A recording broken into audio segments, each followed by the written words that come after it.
ನಮಸ್ಕಾರ ಮಕ್ಕಳೇ, ಇದು ಗಣಿತ 9ನೇ ತರಗತಿ ಭಾಗ 2 ಅಧ್ಯಾಯ 9 ವೃತ್ತಗಳು.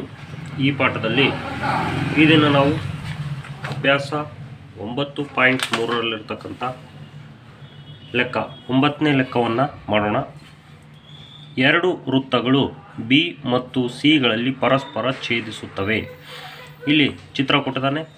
ಎರಡು ವೃತ್ತಗಳು ಬಿ ಮತ್ತು ಸಿನಲ್ಲಿ ಛೇದಿಸಿದವೆ. ಬಿಯ ಮೂಲಕ ಎಳೆದ ಎ ಬಿ ಡಿ ಮತ್ತು ಪಿ ಬಿ ಕ್ಯೂ ರೇಖಾಖಂಡಗಳು ವೃತ್ತಗಳನ್ನು ಕ್ರಮವಾಗಿ ಎ ಡಿ ಪಿ ಮತ್ತು ಕ್ಯೂಗಳಲ್ಲಿ ಕತ್ತರಿಸುತ್ತದೆ. ನೋಡಿ, ಇದು ಎ ಬಿ ಡಿ ರೇಖಾಖಂಡ ಮತ್ತು ಇದು ಪಿ ಬಿ ಕ್ಯೂ ರೇಖಾಖಂಡ. ಇವೆರಡು ಈ ಒಂದು ವೃತ್ತಗಳನ್ನು ಎ ಪಿ ಡಿ ಕ್ಯೂ ಅಂದರೆ ಪಿ ಕ್ಯೂಗಳಲ್ಲಿ ಕತ್ತರಿಸ್ತದವೆ. ಚಿತ್ರ 9.27 ಗಮನಿಸಿ ಅಂತ ಕೊಟ್ಟಿದ್ದಾನೆ. ಇದೇ ಚಿತ್ರ. ಕೋನ ಎ ಸಿ ಪಿ = ಕೋನ ಕ್ಯೂ ಸಿ ಡಿ ಎಂದು ಸಾಧಿಸಿ. ಕೋನ ಎ ಸಿ ಪಿ ಅಂದರೆ ಯಾವ್ದು ನೋಡ್ರಿ, ಕೋನ ಎ ಸಿ ಪಿ ಇಲ್ಲಿ ಹಾಕಿ ತೋರಿಸಿದ್ದಾನೆ. ಎ ಸಿ ಪಿ ಯು ಕ್ಯೂ ಸಿ ಡಿಗೆ ಸಮ ಅಂತಂದೇಳಿ ತೋರಿಸ್ಬೇಕು. ಭಾಳ ಸುಲಭ ಇದೆ. ಚಿತ್ರ ನೋಡಿದರೆ ಭಾಳ ಸಂಕೀರ್ಣವಾಗಿ ಕಾಣ್ತಾ ಇದೆ, ಆದರೆ ಬಹಳ ಸುಲಭ ಇದೆ. ಈಗ ಎಕ್ಸೈಜ್ನಲ್ಲಿ ಅದೇ ಚಿತ್ರವನ್ನು ಹಾಕ್ಕೊಂಡಿದ್ದೀವಿ. ಈ ಒಂದು ಎ ಸಿ ಪಿ ಅನ್ನೋ ಕೋನ ಡಿ ಸಿ ಕ್ಯೂ ಅಥವಾ ಕ್ಯೂ ಸಿ ಡಿ ಕೋನ ಸಮ ಅಂತಂದೇಳಿ ತೋರಿಸ್ಬೇಕು. ನಾವು ರಚನೆ ಹಾಕ್ಕೊಳ್ಳೋಣ. ಎ ಪಿ ಮತ್ತು ಡಿ ಕ್ಯೂವನ್ನು ಸೇರಿಸೋಣ.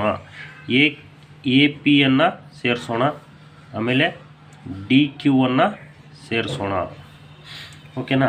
ಈಗ ಕಂಸದಿಂದ ಈ ಒಂದು ಪ್ರಮೇಯ ನೋಡ್ರಿ, ನಿಮ್ಗಾಗಲೇ ಗೊತ್ತಿರ್ಬೋದು. ಕಂಸದಿಂದ ಉಂಟಾದ ಒಂದೇ ಖಂಡದಲ್ಲಿ ಉಂಟಾದ ಕೋನಗಳು ಪರಸ್ಪರ ಸಮ ಅಂತಂದೇಳಿ ಇದು ಪ್ರಮೇಯ ಇದೆ. ಅದರ ಪ್ರಕಾರ ಎ ಪಿ ಜಾವನ್ನು ಗಣನೆಗೆ ತೆಗೆದುಕೊಳ್ಳೋಣ. ಎ ಪಿ ಜಾವನ್ನು ಗಣನೆಗೆ ತೆಗೆದುಕೊಂಡ್ರೆ ಇಲ್ಲಿ ಉಂಟಾಗಿರ್ತಕ್ಕಂಥ ವೃತ್ತಖಂಡದಲ್ಲಿ ಎರಡು ಕೋನಗಳು ಉಂಟಾಗಿದ್ದಾವೆ. ಒಂದು ಪಿ ಬಿ ಎ ಕೋನ ಅಥವಾ ಎ ಬಿ ಪಿ ಕೋನ ಮತ್ತು ಪಿ ಸಿ ಎ ಕೋನ. ಇವೆರಡು ಕೋನಗಳು ಸಮ ಆಗ್ತವೆ. ಹಾಗಾಗಿ P B A = P C A ಇದು ಒಂದನೇ ಹೇಳಿಕೆ ಆಗಿರಲಿ. ಅದೇ ನಾವು ಡಿ ಕ್ಯೂ ಜಾವನ್ನು ಗಣನೆಗೆ ತೆಗೆದುಕೊಂಡ್ರೆ ಇದು ಡಿ ಕ್ಯೂ ಜಾ, ಇದು ಈ ವೃತ್ತ ಸಣ್ಣ ವೃತ್ತವನ್ನು ಗಣನೆಗೆ ತೆಗೆದುಕೊಂಡ್ರೆ ಈ ಡಿ ಕ್ಯೂ ಇಂದ ಉಂಟಾಗಿರ್ತಕ್ಕಂಥ ಈ ಒಂದು ಖಂಡದಲ್ಲಿ ಯಾವ್ಯಾವ ಕೋನಗಳು, ಡಿ ಬಿ ಕ್ಯೂ ಕೋನ ಮತ್ತು ಡಿ ಸಿ ಕ್ಯೂ ಕೋನ ಇವೆರಡು ಸಮ. D B Q = D C Q ಕೋನಗಳು. ಈ ವೃತ್ತದಲ್ಲಿ ಇವೆರಡು ಕೋನಗಳು ಸಮ, ಈ ವೃತ್ತದಲ್ಲಿ ಇವೆರಡು ಕೋನಗಳು ಸಮ. ತದನಂತರ ನಾವು ಪಿ ಬಿ ಕ್ಯೂ ಮತ್ತು ಎ ಬಿ ಡಿ ರೇಖೆಗಳು ಬಿನಲ್ಲಿ ಛೇದಿಸಿದವೆ.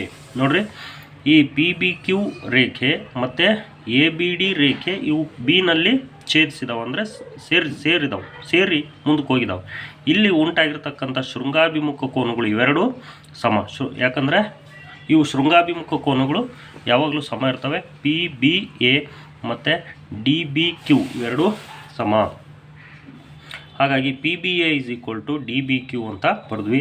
ಇದು ಮೂರನೇ ಹೇಳಿಕೆ ಆಗಿರಲಿ. ಹೇಳಿಕೆ 1, ಹೇಳಿಕೆ 2, ಹೇಳಿಕೆ 3ಗಳನ್ನು ಗಮನಿಸಿದಾಗ ಹೇಳಿಕೆ 1ರಲ್ಲೇನಿದೆ, P B A = P C A ಬರ್ಕೊಂಡ್ವಿ. ಆಮೇಲೆ ಎರಡನೇದು ಏನಿದೆ, ಡಿ ಬಿ ಕ್ಯೂ ಅಲ್ಲಿ P B A = D B Q ಇದೆ. ಹಾಗಾಗಿ ಇಲ್ಲಿ ಪಿ ಬಿ ಎ ಇರೋದ್ರಿಂದ ಡಿ ಬಿ ಕ್ಯೂ ಮತ್ತು ಇನ್ನೊಂದು ಕೋನ D C Q. D B ಕ್ಯೂಗೆ ಸಮ ಡಿ ಸಿ ಕ್ಯೂ ಇರುವ ಡಿ ಸಿ ಕ್ಯೂ. ಈಗ ನಮಗೆ ಇವೆರಡು ಕೋನಗಳು ಬೇಕು. ಯಾವುವು? ಪಿ ಸಿ ಎ ಮತ್ತು ಡಿ ಸಿ ಕ್ಯೂ. ಯಾಕಂದರೆ ನೋಡ್ರಿ, ಪಿ ಸಿ ಎ ಮತ್ತು ಡಿ ಸಿ ಕ್ಯೂ ಕೋನಗಳು ನಾವು ಸಮ ಅಂತಂದೇಳಿ ಸಾಧಿಸಬೇಕಾಗಿದೆ.